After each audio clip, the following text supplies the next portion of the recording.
嗨，Hello，大家好，我是米蒂。今天和大家分享的是用河系的配色来画4幅柔美的小风景。我使用的颜料是这盒透纳12色透明水彩日本传统色套装，它的包装和设计很有节日的氛围感，也很有日系的风格。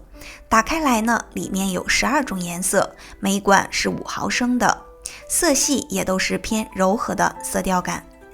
日本传统色的色名大多数取自于动植物或者自然风景，像樱色、牡丹色、珊瑚色、桃色、红梅色。听到这些名字就能大概知道它的一个颜色了。我们可以看到颜色在调色盘当中还是非常好晕染开的。那么接下来就来看看这12款颜色的一个色彩感觉吧。江户紫是带有浓蓝色调的一个紫色，这一颜色名称来自江户时代在武藏野自生的紫草。薄红藤它的颜色是比红紫藤颜色浅的，但紫色从平安时代到近代也是日本女生非常喜欢的颜色之一。深靛蓝是蓝染色的代表色，也可以称作为靛蓝。淡水色这种颜色呢，是一种非常平静的蓝绿色。千岁绿是一种深绿色，松树的绿叶随着季节的变化而不变，是长寿还有不变的一个象征。苔色是一种非常深沉的黄绿色，类似于苔藓的颜色。浅绿是春天发芽嫩叶的淡绿色。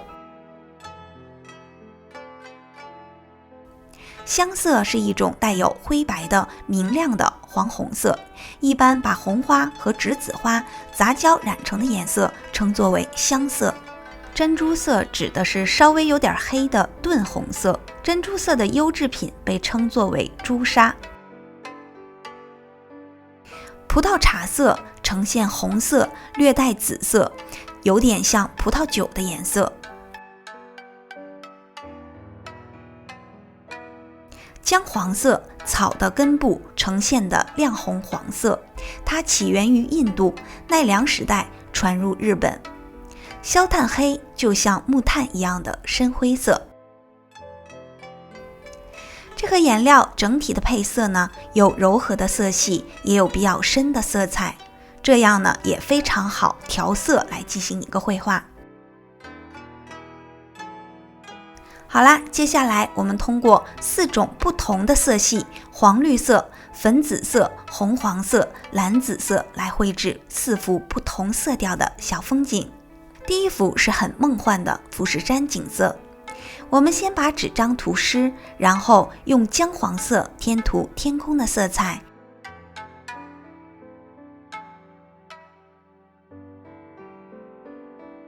用浅绿色叠加天空的颜色，呈现出黄色和绿色叠加融合的色调。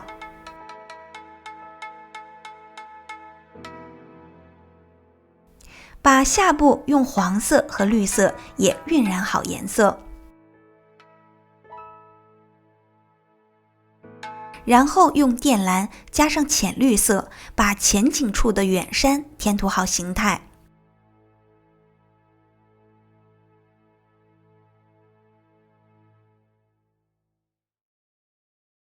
然后我们把上部的富士山形态刻画出来，最好等纸张半干的时候来进行刻画，让它呈现比较实的形态关系。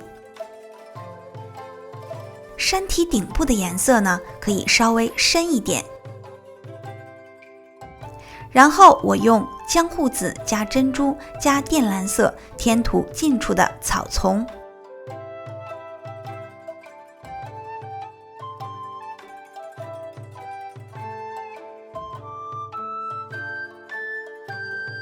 用细的画笔刻画出细长的芦苇形态。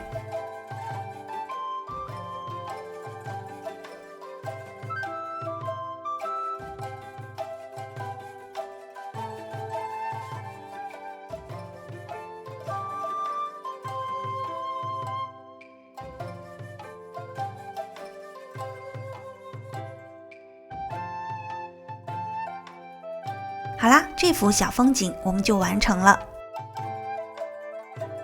第二幅作品是一个粉紫色调的作品，还是把纸张涂湿，用珍珠加葡萄酒色晕染下部天空的色调。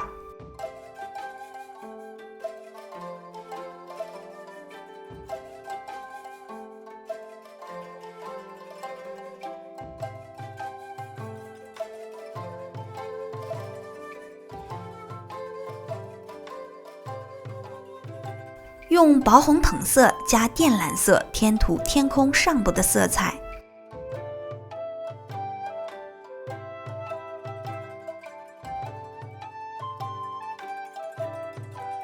再用江户紫点涂出云朵的纹理感。天空的部分呢，都是进行一个湿叠的上色，色彩之间呢会形成比较自然的晕染感。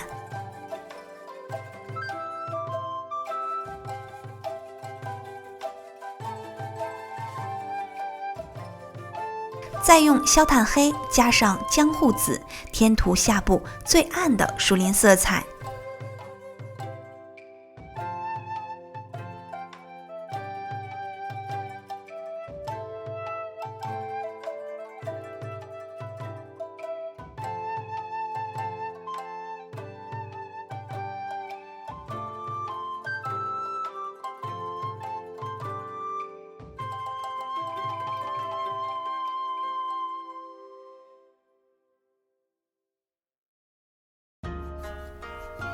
用细一点的画笔画出树林的形态关系。这一步呢，可以等纸张干一点再进行一个上色，让树林的形态看起来是比较清晰的。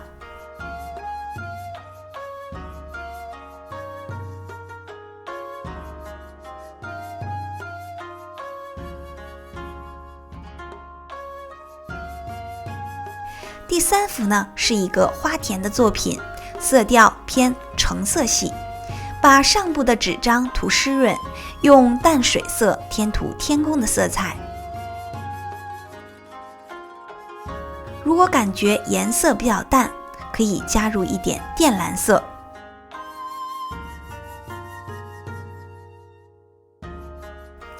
用江户紫刻画中间的远山形态，色彩呢要柔和一点，不要用色太深。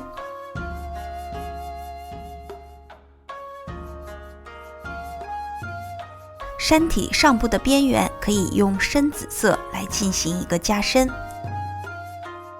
下部用清水给它晕染开，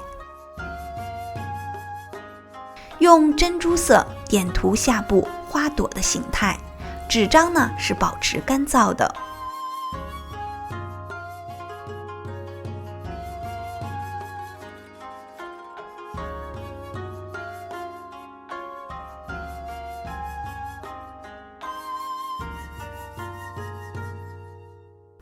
近处的色点大，远处的色点小。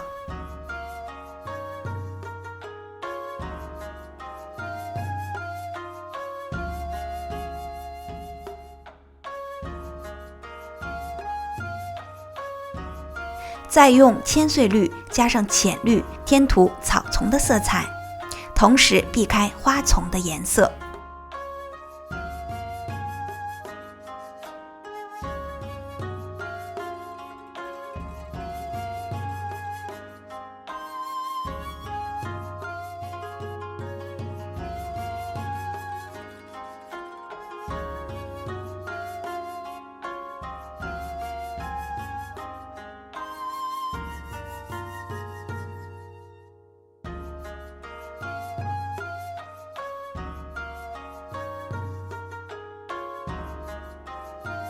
再用深一点的绿色，把近处刻画出一些草丛纹理。也可以再用珍珠色点涂一些碎的色点，增加一下花丛的层次感。第四幅呢是偏蓝紫色系的作品，还是呢把纸张涂湿，用靛蓝色填涂天空的色彩，呈现出渐变的一个效果。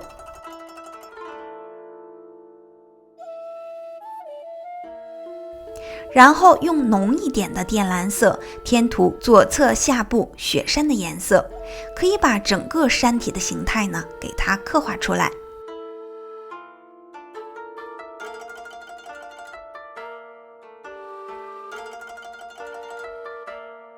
然后用江户紫把近处的山体填涂好，这个色彩呢是比较深的。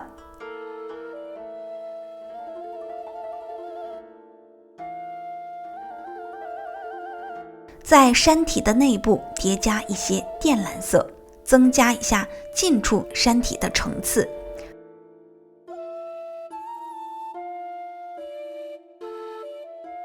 也可以用珍珠色点缀一些偏亮的色点。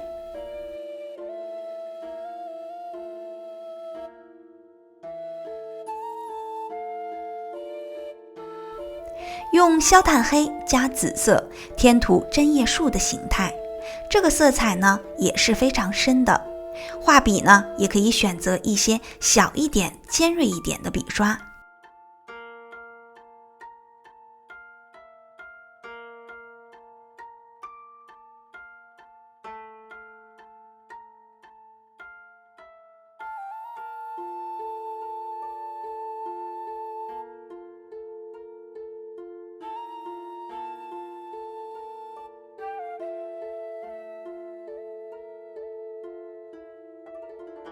注意针叶树的刻画要高低有一些变化。